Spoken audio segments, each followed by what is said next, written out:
Hey, and welcome to another Chicago Beer Pass beer review. And this time we're diving into this beer that has been popping up all over the place. Black is beautiful. Yeah, man. Cheers to Weathered Storms down in San Antonio. I think they're the ones that kicked off this Black is Beautiful initiative.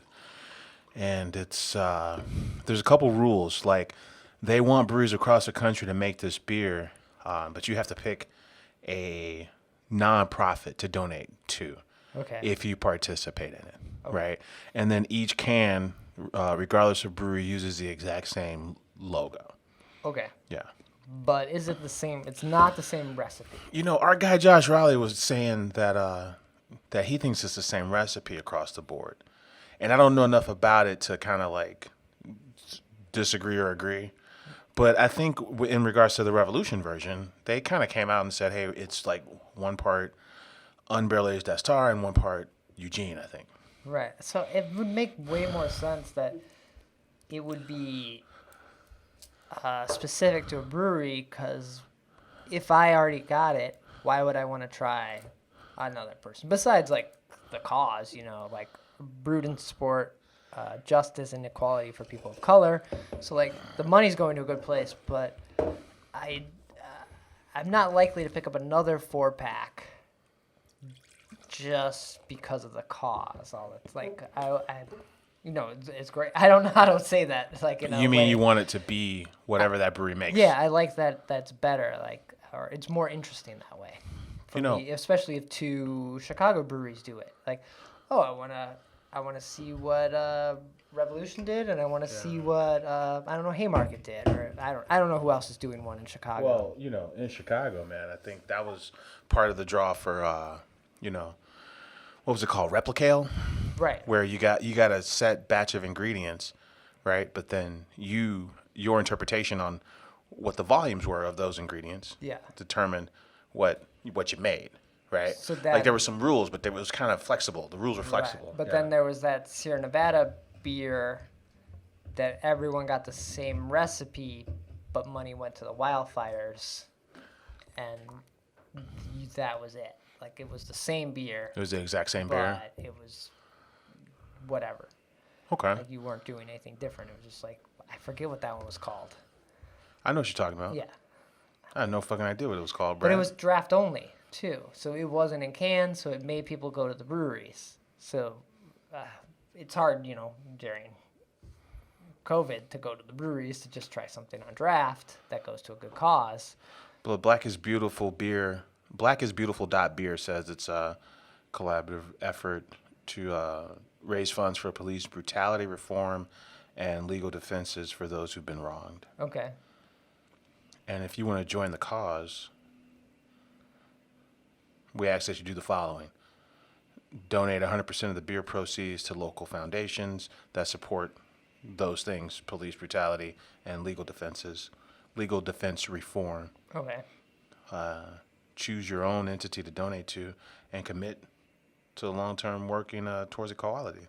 Okay, so really it doesn't have to be the same beer. You're just donating to the cause, and then you're using the branding or the logo. They thought it'd be appropriate that you brew a stout for the initiative. Yeah. So, that makes sense. A stout or... But, according to this... the base recipe for this initiative was created by Weathered Souls. Oh, so there is a base. There is a base recipe. Okay. I doubt every brewery is going to do a 10% beer. We're downloading the recipe, Brad. We got find out. We got to get to the bottom of this, man. All right. This one, you were mentioning Eugene. And these are things we should have done before we hit record on the camera. But this is a stout in the truest sense. Like, there's nothing adjunct about it. Like, there is a very high bitter hop and roasted malt character, like, very high on both of those, even at 10%. Yeah, like 10%, that's a very American stout kind of take on it.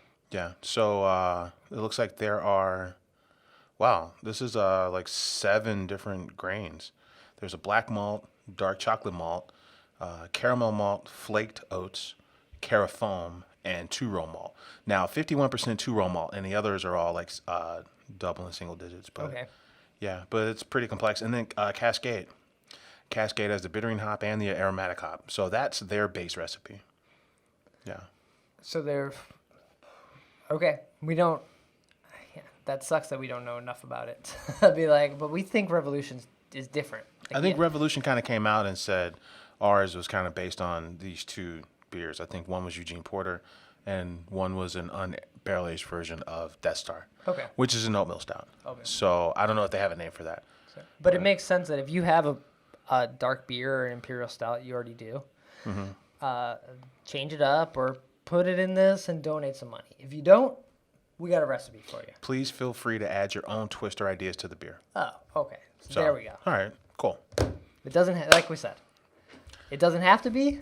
But if you're unclear on what direction to go, if you're like, here's a guide. If you're phase 3 and you can only brew haze, and you're like, oh wait, how do we do this? You're like, man, I'm down, but how the fuck do I make a I don't know. All my beers are yellow. I don't know how to do this.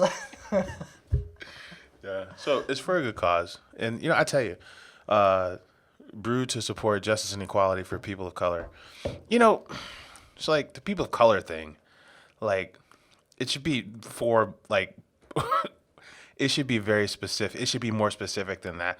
So, like, during the day, I work with a lot of cats from, like, Indian. Okay. Like, Middle Eastern Indian. And they would count as people of color. Or Asian, right? Or or white Mexican, right? But, like, let's say, for example, like, the Indian folks during the day, right? Like, some of them, Diwali days, like, the Day of Lights or whatever. Oh, okay. Some Indian folks dress up for that. Big colors, makeup, party time. But then some, based on your religious beliefs, do not dress up for that. Okay. This is just Indian people, right? The point I'm making is, like, people of color is a very broad category, and It's basically saying not white. yes, it's all non-white, but Yeah. like the dude who shot Trayvon Martin, right? The little kid that was walking with a pack of Skittles that signs Skittles at his fucking events. He was, and the police have a white Mexican is a penal definition. I pulled this guy over. He's Mexican. Is he black Mexican or white Mexican? Right? Yeah. Like, it's a very clear line, right? Oh, okay. So this people of color shit is too fucking broad. If this is a beer for black folks and black issues, this shit needs to say brew to support justice and equality for black people. That's what, because on the front it says, if you're not going to do that, just name the beer. Color is beautiful. People of color is beautiful. Just name it that, right?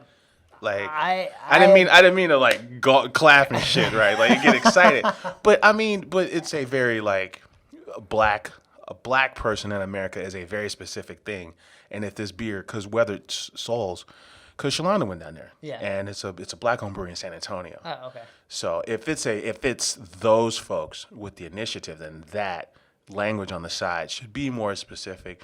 Not that's a.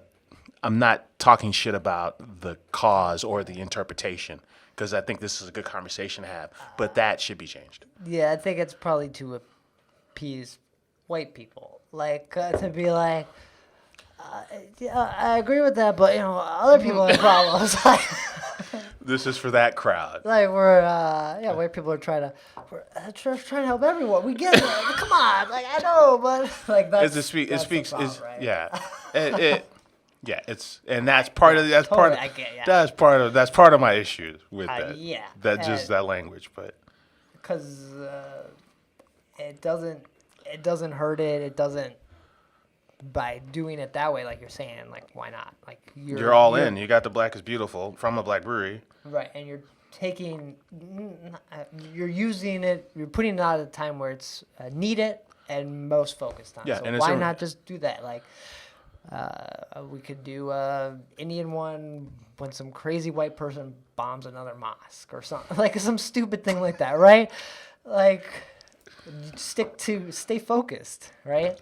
I think it's a broad. All I'm saying is that that's a very broad descriptor. That's all I'm saying. Okay. Yeah. But I love the cause. I love the can. And the beer, We're here to talk about the beer. We're talking about the beer. Thank you for getting us back on track, Brad. This is a great offering from Revolution.